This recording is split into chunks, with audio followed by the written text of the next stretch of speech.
வாசிப்போம். ஏசாயா தீர்க்கதரிசன புஸ்தகம் 10ஆம் அதிகாரம் 27வது வசனம். அந்நாளில் உன் தோளி நின்று அவன் சுமையும், உன் கழுத்தி நின்று அவன் நுகமும் நீக்கப்படும். அபிஷேகத்தின் நாள் நுகம் முறிந்து போம். அதான் சொல்லுவோமா? அபிஷேகத்தினால் நுகம் முறிந்து போம். அப்படி சொல்லுவோமா? அபிஷேகத்தினால் நுகம் முறிந்து போம். ஆமென். அந்நாளில் உன் தோளி நின்று அவன் சுமையும், உன் கழுத்து நின்று அவன் நுகமும் என்ன செய்யும்? நீக்கப்படும். இந்த வசனம் டபுள் ஃபுல்ஃபில்மெண்ட்.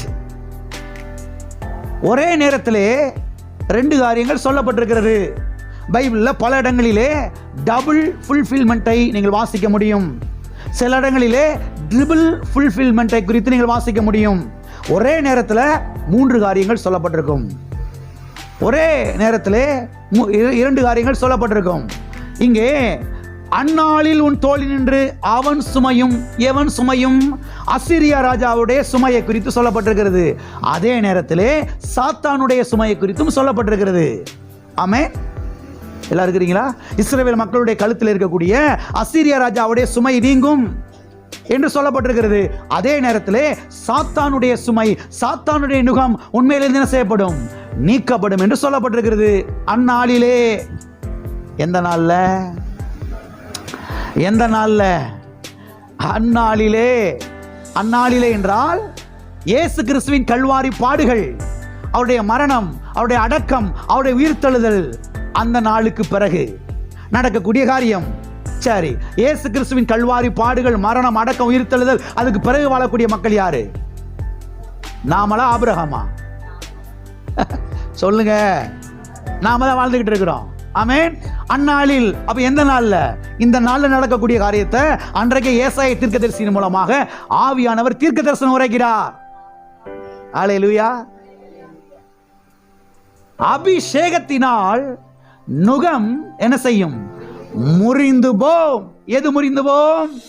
நுகம் முறிந்து போம். யாருடைய நுகம் முறிந்து போம்? பிசாசின் நுகம் முறிந்து போம். எதினாலே முறிந்து போம்? அபிஷேகத்தினால். எல்லாம் சொல்லுங்க, அபிஷேகத்தினால். எனவே அபிஷேகம் நுகங்களை முறிக்கிற அபிஷேகம். நுகங்களை முறிக்கிற அபிஷேகம். அல்லேலூயா. எனவே அடிக்கடி அந்நிய பாஷையிலே நிறைந்து ஜெபிக்க வேண்டும். ஆவியிலே நிறைந்து ஜெபிக்க வேண்டும். அந்நிய பாஷையில் நிறைந்து ஜெபிக்கும் பொழுது வியாதி முறிந்து சுகம் உண்டாகும் சரீரத்திலே. அந்நிய பாஷையில் நிறைந்து ஜெபிக்கும் பொழுது தரித்திரம் என்கிற நுகம் முறிந்து வாழ்க்கையில் ஐஸ்வர்யம் உண்டாகும். அந்நிய பாஷையில் நிறைந்து ஜெபிக்கும் பொழுது பலவீனம் என்கிற நுகம் முறிந்து சரீரத்திலே பலன் உண்டாகும். அந்நிய பாஷையில் நிறைந்து ஜெபிக்கும் பொழுது கடன் பிரச்சனை என்கிற நுகம் முறிந்து கடன் கொடுக்கிற வாழ்க்கை உங்களுடைய வாழ்க்கையிலே உண்டாகும். ஆமென். எனவே பரிசுத்த ஆவியானவர் நமக்குள்ளே இருப்பதனுடைய நோக்கம் என்னவென்றால், நம்மை செழிப்பின் பாதையிலே நடத்துவதற்காக, நம்மை ஆரோக்கியத்தின் பாதையிலே நடத்துவதற்காக, நம்மை வெற்றியின் பாதையிலே நடத்துவதற்காக, நம்மை நன்மையின் பாதையிலே நடத்துவதற்காக, நம்மை ஆசீர்வாதத்தின் பாதையிலே நடத்துவதற்காக தான் பரிசுத்த ஆவியானவர் நமக்குள்ளே என்ன செய்கிறார்? வாசம் பண்ணுகிறார். அதற்காக தான் நாம் அபிஷேகம் பண்ணப்பட்டிருக்கிறோம். அல்லேலூயா. அநேகருக்கு சுவிசேஷத்தை அறிவித்து அவர்களை வாழ வைப்பதற்காக. அல்லேலூயா. எல்லா கரங்களை வைத்து சொல்லுவோம், பரிசுத்த ஆவியானவரின் அபிஷேகம் என் மேலே இருக்கிறது.